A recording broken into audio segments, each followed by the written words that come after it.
मित्रों नमस्कार, मैं हंसराज चौधरी, संस्थापक श्री नवग्रह आश्रम सेवा संस्थान, आप सभी लोगों का हृदय से स्वागत करता हूं, प्रणाम करता हूं। मित्रों, आजकल जो वीडियो डाले जा रहे हैं वो वीडियो आवश्यकता पर आधारित वीडियो है अधिकतर।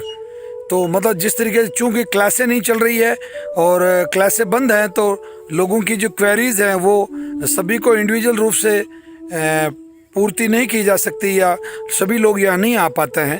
तो अभी पिछले 3-4 दिन से लगातार जो पेशेंट आ रहे थे उनमें कॉमन क्वेरी जो थी, यानी कि जो आशंका थी या जो समस्या थी, वो ये थी कि महानगरों में ही नहीं बल्कि छोटे छोटे शहरों में भी अधिकांश जो इस उम्र की जो महिलाएं हैं, लड़कियां हैं, जिनकी शादी आप ये समझे कि 25 साल या 30 साल के बाद हो रही है, और उन महिलाओं में एक तो बहुत बड़ी समस्या आ रही है बांझपन की, मतलब यानी कि बच्ची का नहीं होना, एक तो बड़ी समस्या। और एक कुछ महिलाओं में ये आ रही है कि उनको बांझपन तो नहीं कह सकते हैं, जैसे वो मतलब वो कंसीव तो कर रही है, गर्भधारण तो हो रहा है, परंतु 3 महीने 4 महीने के बाद में उनका गर्भपात हो जाता है।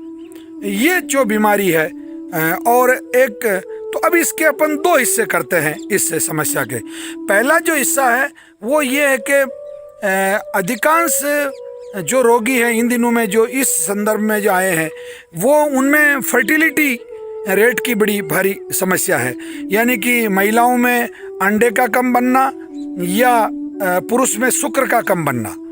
तो इन दोनों समस्याओं के समाधान के लिए तो आश्रम पे एक बहुत अच्छी औषधि है जिसको हमने कमजोरी के नाम से दिया। ये शारीरिक कमजोरी से इसका संबंध नहीं है। कमजोरी का मतलब जो वास्तविकता में विवाह संबंधों में जो कमजोरी होती है उससे लेना देना है, यानी कि पुरुष में भी ताकतवर शुक्र का निर्माण हो और महिलाओं में भी ताकतवर और अच्छे किस्म के अंडे का निर्माण हो, जिससे जो संतान उत्पत्ति हो वो अच्छे संतान की उत्पत्ति हो, रोग रहित संतान हो और बलिष्ठ हो और रोग प्रतिरोधक क्षमता लिए हुए हो। परंतु हो ये रहा है, अब इसका जो कारण है, ये एक पहला कारण हो गया, मतलब एक पहला भाग हो गया। दूसरा भाग जो है वो जिसको मिसकरेज बोलते हैं, यानी कि 3 महीने बाद, 4 महीने बाद, यहाँ तक कि 5-5, 6-6 महीने बाद तक भी मतलब कुछ महिलाओं में मतलब जिसको सीधे सीधे शब्दों में कहूँ कि जो गर्भ में जो शिशु होता है उसकी मृत्यु हो जाती है और वो जीवन संकट में आ जाता है ऐसी बहनों का। तो ऐसी बहनों के लिए भी एक दूसरा हिस्सा हुआ।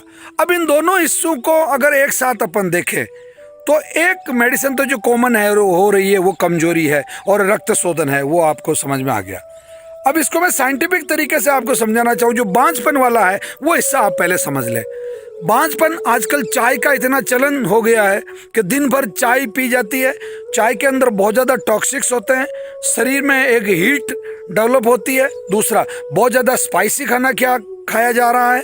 और महिला और पुरुषों की मैं बात अलग से नहीं कर रहा हूँ, मैं कॉमन बात कर रहा हूँ कि आज की तारीख में जितना मैदा खाया जा रहा है, पिज्ज़ा है, बर्गर है या नॉन वेज है या अंडों का चलन एक बहुत आम हो गया है। तो ये इससे गर्मी जो उत्पन्न हो रही है शरीर में, उससे शुक्राणु भी कमज़ोर बन रहे हैं और अंडाणु भी कमज़ोर हो रहे हैं।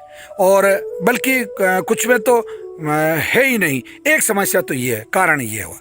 दूसरा कारण ये होता है कि बच्चेदानी के अंदर किसी प्रकार की अगर कोई सिस्ट बनी हुई है या कोई छोटी मोटी गांठ बनी हुई है, ट्यूमर बनी हुई है, तो वो भी इसमें बाधक होती है। तो इसका समाधान तो आप जो गायनी की जो विशेषज्ञ होती है, महिला रोग विशेषज्ञ, उनकी सिफारिश पे किसी भी अच्छे सेंटर पे आप अपनी सोनोग्राफी करवा के और आप हमारे डॉक्टर्स को बता सकते हैं। तो यहाँ से आपको रक्त शोधन नाम की एक औषधि दी जाती है और एक प्रदर नाम की औषधि दी जाती है। अब इसका तीसरा एक भाग और है। वो भाग ये है कि कुछ बहनों में ये समस्या इन दिनों में आम रूप से देखी गई है कि उनको रक्त प्रदर और श्वेत प्रदर की समस्या होती है और इसके चलते भी बांझपन का बहुत बड़ा खतरा बना रहता है। तो रक्तपन और प्रदर और श्वेत प्रदर तो बहुत आसानी से ठीक हो जाता है। इसके लिए तो आपको प्रदर नाम की जो औषधि है उसके 3 चम्मच सुबह और 3 चम्मच शाम को करीब करीब मोटा मोटी आप मान के चलें 300 ml पानी के अंदर आप उसको बना के ले सकते हैं। तो सुबह प्रातःकाल जो आप औषधि लेंगे उसमें 3 चम्मच रक्तशोधन के, 3 चम्मच प्रदर के, दोनों का काढ़ा बना लें, उसको छान लें और गुनगुना आप पी लें। परंतु शाम के समय आपको प्रदर की जो औषधि है उसके 4 चम्मच लेने हैं, उसका अलग से काढ़ा बनाना है और उस काढ़े में से 75% हिस्सा तो आपको गुनगुना सिप करके पी जाना है और जो 25% हिस्सा बचता है उससे आपको प्रक्षालन करना है। और रक्त शोधन का काढ़ा बिल्कुल अलग से बना लें शाम के समय और उसको आपको सेवन करना है, यानी कि उसको आपको पीना है। ठीक, अब आगे आइए जो मिसकरेज वाली जो समस्या है 3 महीने 4 महीने बाद, तो इसमें एक थ्योरी तो काम करती है जो हार्मोन्स है, मतलब आपके जो हार्मोन्स है वो बिल्कुल ठीक होने चाहिए। दूसरा एक थ्योरी और होती है कि अगर आपके दोनों के ब्लड ग्रुप सेम है अगर, तो उस तरह की समस्या भी होती है। परंतु आयुर्वेद में इसका बहुत अच्छा इलाज है। अगर आप पहले बहुत संयम से और बहुत सही उम्र में गर्भ धारण करते हैं और आपका जो खान पान है वो ज़्यादा गर्म नहीं है, ज़्यादा तामसिक नहीं है, ज़्यादा आप चाय वगैरह और चावल, आलू और बेसन, तली हुई चीज़ें, फ्राई चीज़ें इस तरीके का और स्पाइसी और मांसाहार और अल्कोहल वगैरह का यूज़ नहीं करते हैं, तो ये चीज़ें अगर आप नहीं करते हैं तो आपको इस प्रकार की कोई समस्या नहीं आ सकती। फिर भी मैं आप सभी लोगों को कहूँ संयम से जीवन जीना चाहिए और जो आहार है वो बिल्कुल संयमित होना चाहिए। शरीर में बहुत ज़्यादा अधिक बहनों में मोटापा नहीं होना चाहिए। अगर मोटापा ज़्यादा होगा तो आपको ये समस्या बांझपन वाली भी रहेगी और बाद में मिसकरेज वाली भी रहेगी।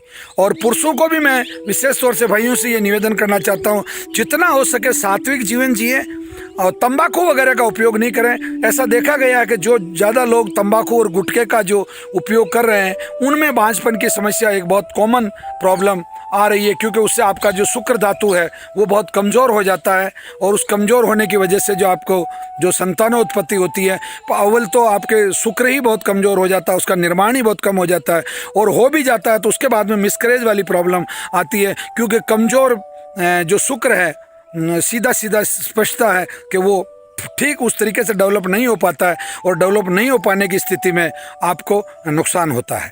अब एक बात मैं विशेष तौर से, आजकल का जो खान पान है, जो विचार है, जो लाइफस्टाइल है, ये बिल्कुल बेसिकली मैं बहुत जोर दे के इस बात को कह रहा हूँ, आप अपनी लाइफस्टाइल चेंज कीजिए। आप पहले के जो लोग जिस तरीके से हंसी खुशी रहते थे, अच्छा वातावरण में रहते थे, एक दूसरे की समस्याएं शेयर करते थे, उस तरीके से आप रहना शुरू करें। सात्विक भोजन करें, हरी सब्जियों का अधिकाधिक उपयोग करें और आपकी जो लाइफ पार्टनर है एक दूसरे को, मतलब बहन जो महिला है वो अपने जो आपके जो पतिदेव हैं उनको उनकी समस्याओं का समाधान दें, उनको व्यंग में बात ना करें, उनको इस तरीके से उलाने ना दे, ताने ना मारे कि ठीक है मेरा तो किस्मत खराब था, मैं पता नहीं किसके पल्ले पड़ गई, या वो ऐसा नहीं कहे कि मेरा किस्मत खराब था, पता नहीं ये महिला मेरे जीवन में कब से आई, मेरा जीवन नर्क बना दिया। नहीं, किसी के आने से कोई जीवन नर्क नहीं बनता है। मैं बहुत अच्छी सलाह दे रहा हूँ, अनुभव के साथ सलाह दे रहा हूँ। दोनों एक दूसरे को समझें, दोनों ये समझे कि अपन दोनों का भाग्य एक साथ है, दोनों अपने परिजनों पे भी व्यंग ना करें। बहुत सी बार क्या होती है कि जो लड़कियां ससुराल में जाती है वो सेट नहीं हो पाती है, वो उनके कभी पिताजी की बुराई करेगी, कभी उनकी माँ की बुराई करेगी, यानी कि सास और ससुर की बुराई करेगी। नहीं, ऐसा नहीं है। वो सास ससुर आपके माता पिता के समान है, आपके जो पतिदेव हैं चूँकि उनके माता पिता हैं तो वो कतई ऐसा नहीं चाहेंगे कि आप उनके माता पिता पे किसी तरह का कोई सटायर करें, व्यंग करें। इससे वो परिवार के वातावरण में बहुत फर्क पड़ता है।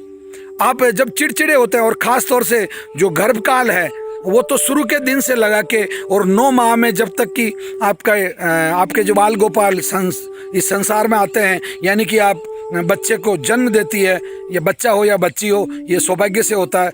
मैं तो कहता हूँ आप इतने प्रसन्न रहिए कि आपके, और बहुत ऐसे ऐसे प्रयोग किए गए हैं, बहुत ऐसी रिसर्च की गई है कि उसमें आपके प्रसन्न रहने से, आपके अच्छे चित्र देखने से आपका अच्छे संगीत सुनने से, आपका बहुत हंसीपूर्ण माहौल में रहने से, बहुत प्रसन्नतापूर्ण माहौल में रहने से आपकी जो संतान है वो भी बहुत उत्तम होती है, बहुत बलिष्ठ होती है, बहुत सुंदर होती है और बहुत संस्कारवान होती है। तो अतः पुरानी बातों को याद कीजिए, मेरे इस वीडियो पे पूरा ध्यान दीजिए और इस बात को अपनी आदत में लाइए, अमल में लाइए। इसी के साथ कल फिर किसी और विषय पे बात करेंगे। धन्यवाद।